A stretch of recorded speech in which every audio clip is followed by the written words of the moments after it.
So vaping can have a really big impact on a young person's day-to-day.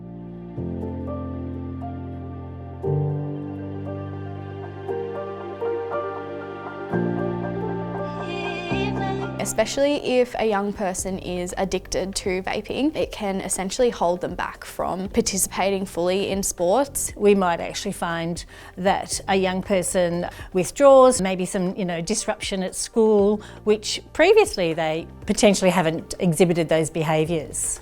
So some short-term effects of vaping is things like dizziness, shortness of breath, racing heart rate, coughing, a sore throat, nausea. It could be mental health impacts. Getting an upper respiratory tract infection, there's a voice change, there's some issues with teeth, there's like a halitosis or a bad breath afterwards, taking days off school because they're not feeling well, wanting to sleep more, which is a bit tricky because in adolescence that's something that happens a lot anyway. In terms of mood, it can make young people quite irritable and also have experience mood swings and things like that. It can lead to bursts of anger at home.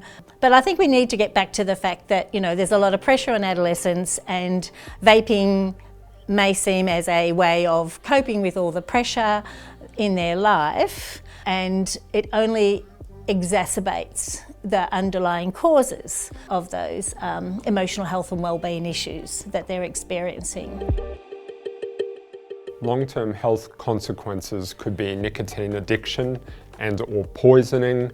It could affect certain organ systems. Damage to the heart and lungs as well. If you damage lungs, it's irreversible. It is a concern for long-term health in terms of whether or not asthma is exacerbated or whether they develop a respiratory illness that they have to manage for the rest of their life. Similar to smoking, we didn't know a lot about it.